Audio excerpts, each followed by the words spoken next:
Hey guys, hello. This is Richard Ogachi, and thank you so much, guys, for subscribing to my YouTube channel. I appreciate you guys. Thank you very much, and I'm hoping that you're enjoying the videos. And as I asked earlier, guys, I'm asking that you actually give feedback, please. What you think I need to improve on, please let me know in the comment section, please.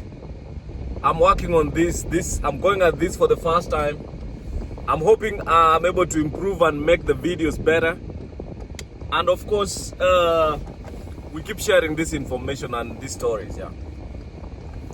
So tonight, I wanted to talk about a kind of somewhat controversial subject, especially when you're in the US, you know, like the experience that I had, that I still continue to have, of course. When I go to for the very first companies that I worked for, small city, mostly people from that area, and I was the one who was from outside, like a newcomer, you know, a new neighbor, a new person, you know. And as most people who live in the US, you understand, most of the lives and people, you know, it's not very it's an individualistic kind of life where nobody depends on anybody. Most people, they don't need anything from anybody, and they are independent. Like, independency is on another level, that you don't need to bother anyone. You can live pretty much on yourself and get your needs met perfectly without having to go anywhere or do anything, you know. So when you're in such kind of space, the kind of treatment that you get, I've met very good people, very nice people. But at times, you know, you also meet bad people at the same time. And this is not even in the US. It's everywhere in the world where you go. You meet people who don't like you. You may meet people who like you. You may meet people who feel like you are in their space, you know. Like in the US, space is so important. Space is so dear to people. You don't get too close to people. You don't get too close. You keep your space. You know, you don't touch. You know, touching is so like a lot, really. You don't get too close to people. And I got to this kind of space, and now you see, sometimes, you know, some people you gotta say like hi, and some people, you know, they don't care. Of course, they don't respond. There are like a few people, you know. I met very nice people, very good people, fantastic people, I can say. So, but there's one thing that really surprised me, especially when I get to the working places, is so like I was in the hospital. Let me give this particular example. I was in the hospital doing I mean, like I like to, like, I be the one who is bringing the positive vibes, you know. Sometimes, you know, being a nurse and being in the hospital is too much pressure, too much things going wrong, like, for people. And that kind of energy also, if you transmit it and you get it to yourself, you may end up being sympathetic instead of empathetic, and that will affect you. And I think also maybe sometimes you need personal care. Like you need to figure out what's going on with your life. How do you make things better for yourself, for you to be able to go back? You know, when you are in the hospital, you lose patience. You know, I never like those moments. I never like those moments. That's what I hate about being a nurse, especially when you are in the hospital. You're taking care of a patient and the patient dies because, I mean, the conditions, I mean, it's what it is, you know. It's not easy when you take care of people or patients and they pass on and you are there. You are hoping to do something and you can't do anything, you know. But you see, when you talk about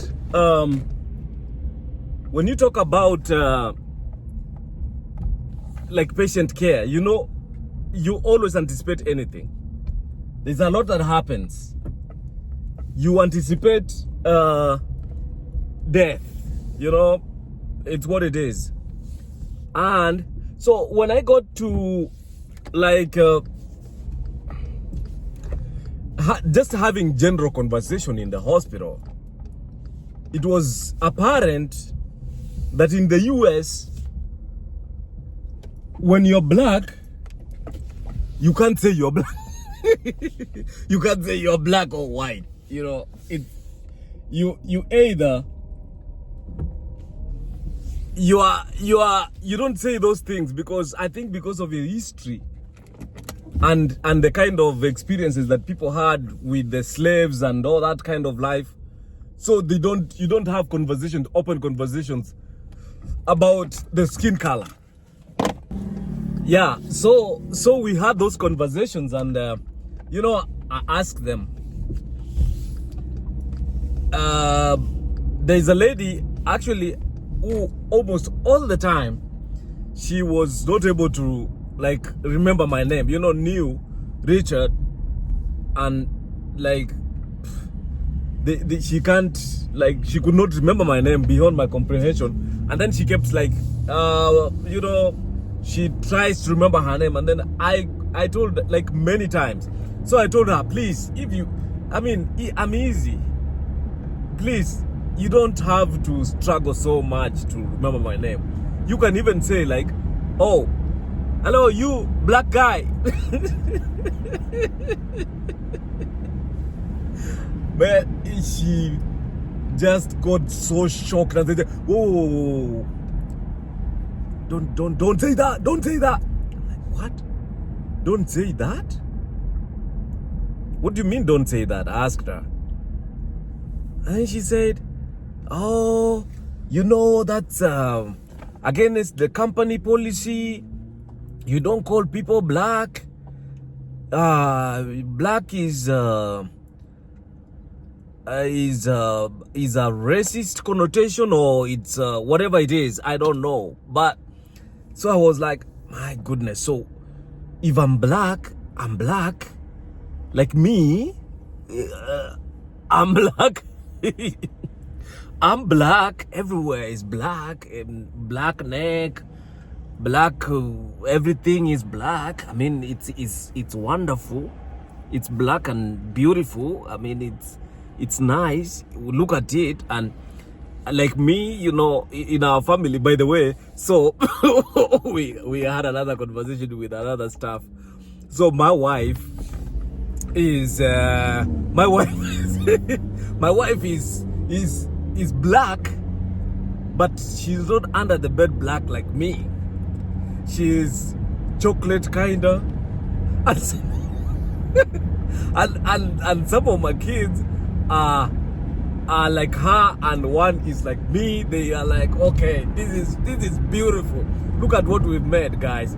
So one of the staff, Mamlin, so when my wife was trying to, okay, what is this conversation you guys are having about being black? What conversation is you going about people being black. And then, you know, my husband is black.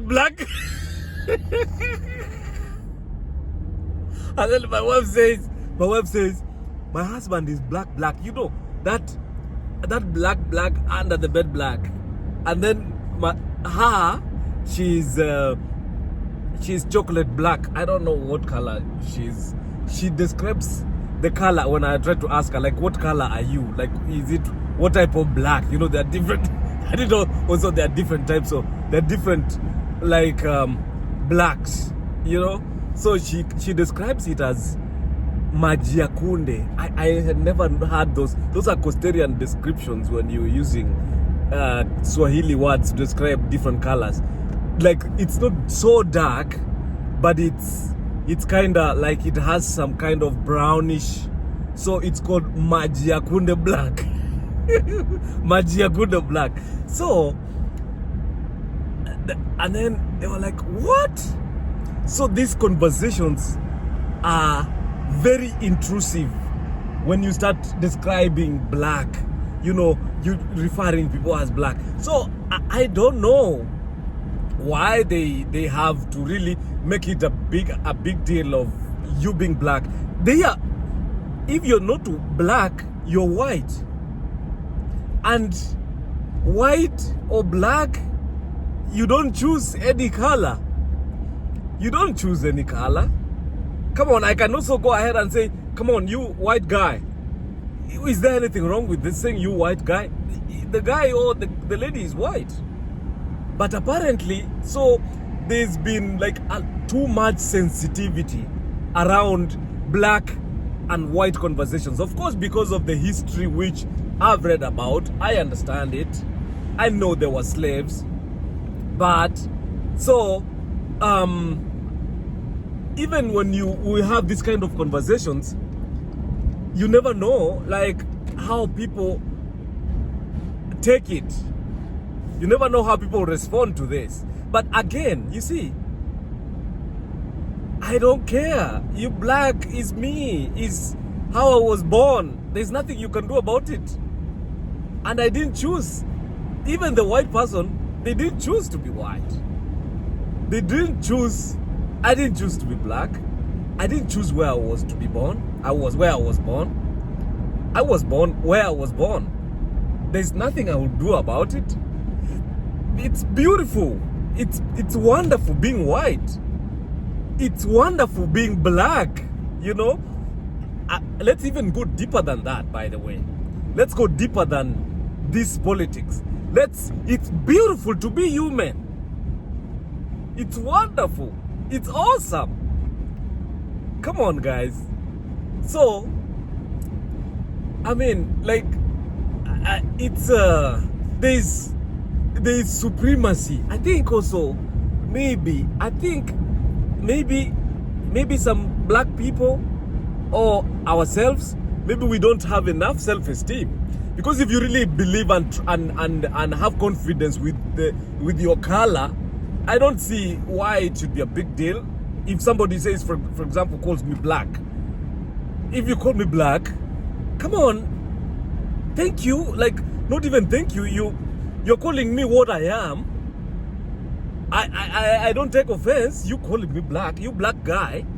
You know, if maybe it's used to look down upon me, like insult me, you can never insult me. I thank my dad so much, because my father taught me what it means to be sensitive. And by the way, he went ahead to define sensitivity as being directly related with poverty. If you are sensitive, he used to say, by then my father used to say a lot of very profound things, and some of those things I realize now I get to feel and experience real time everything he told me. He used to say that if you have an emotional reaction, and if somebody makes you make an emotional reaction, that person can control you. If you have an emotional reaction to anything that is said to you or said against you, then that person can control you. He actually used to train us. If somebody insults you, say something so nasty, one of the things I used to hate a lot when growing up is when there were some insults or abuses, like somebody abuses you using some specific words or names. So we had the proverbial famous abuses that if somebody say that, you would rather just fight. You go and fight these people or this person. So one of the famous one was if they abused me or some other maybe young kids, you look like your mother. That was supposed to be an insult, by the way. How is that supposed to be an insult? So my dad used to teach us that you should where does it affect you? How does it affect you? Can you show me what it changed on you? Can you hold it? And my dad used to describe it so well. Can you hold it? If someone has said you are black, for example, can you hold it? Can if you take offense, by the way, if you really it hurts you, it made a dent on you, can you hold it? Can you feel it? If somebody says you are short, for example, or you are pygmy, you are too tall, if that's supposed to be an insult, I don't know. If you are crippled, you have one eye, being used as looking down upon, it affects you because maybe we don't have an eye. But really, where it comes from a deep sense of insecurity from the other person, not you. Because if you have one leg and you think the person who has two legs is going to insult and say because he's gonna look down upon you because you are crippled or you have one leg, that is him. The person who has two legs is the problem. Because I have one leg, because of reasons I best know for myself. He doesn't know why I have one leg, but apparently he has to tell me because he has two legs that I'm inferior. It doesn't make sense. It doesn't really make sense. But then it all depends on how you react. How do you react? How do you become incentivized with such kind of connotations? How do you react when people are trying to pull an emotional tag to make you feel bad about yourself? I can never feel bad about myself. I've been high on life. I've been high on life everywhere. I try to work so hard to get what I think I deserve in life, but I have never felt like you can tell me anything. You have everything you have in your life, and you have different stuff than me, but doesn't mean that I'm less of a person. I was born in a good family. I had the best dad ever. I had the best mom ever. And I know my mom loved my dad. And my dad loved my mom to death. When my dad died, my mom only lived for only 2 years. These are buddies. They were real lovers. And they taught us values. I believe in self and I believe in God. Number one, believe in God and believe in self and believe that you can achieve anything you have passion for. He said that all the time, every day. He said that all the time. And my dad was one of the best ever lived, I believe. People I was so close to. People who know that guy, who knew that guy, they know exactly what I'm talking about. The guy was about compassion, was about love, was about God, was about service to others. He used to, my dad was, so all this that my dad taught me, and then today you come to make me sensitive to telling me or saying those conversations about being black or what. Come on. If there is a black person who is feels so insulted for being called black, I've taken that for you. I'm gonna take that for you, please. I'm gonna let every white person or whoever who thinks that by calling me black he's gonna feel better, please, I will take that for them. I'll take that for you. I'll take that for you. But anyway, so those kind of conversations in the US are very sensitive. I came to realize they are very sensitive because people take them so personal. I think also there is a lot of history and dynamics around black and white in the US, but this is coming from a first-time experience of a person who is in the news space. By the way, let me also tell you something very, very funny or interesting. Let me say it, maybe it's funny. Do you know, I didn't know I was black until I got to the US. I didn't even know. It didn't bother me. It doesn't bother me either now, but now I came to realize, oh, so being black, because now, of course, I'm amidst more white people, and when I was in a group of black people all the time, you don't care. Just like I think when they are white people together, they don't have a black person, they also have how they feel. They don't feel anything because they are all white. But when some color is brought inside, then we are now having a different conversation.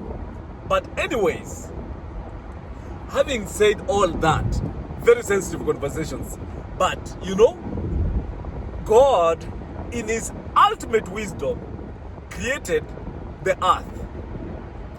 He created men and women. Whatever reason he put some black, some white, some whatever my wife says, Maji Yakunda black. I don't know. It's God's creation. It's beautiful. It's beautiful. It's beautiful. It's so beautiful to be black. It's so beautiful to be white.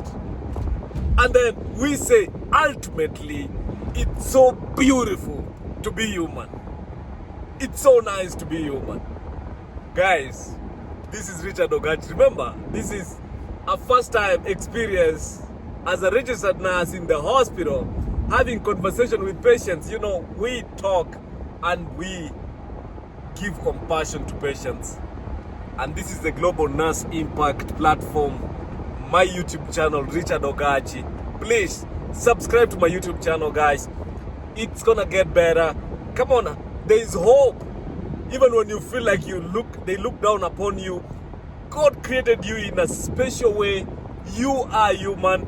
You don't care. You function the same way. You have the same problems. You have the same challenges. You can succeed in any way you want. Thank you so much, and see you next time. Bye, guys. God bless you.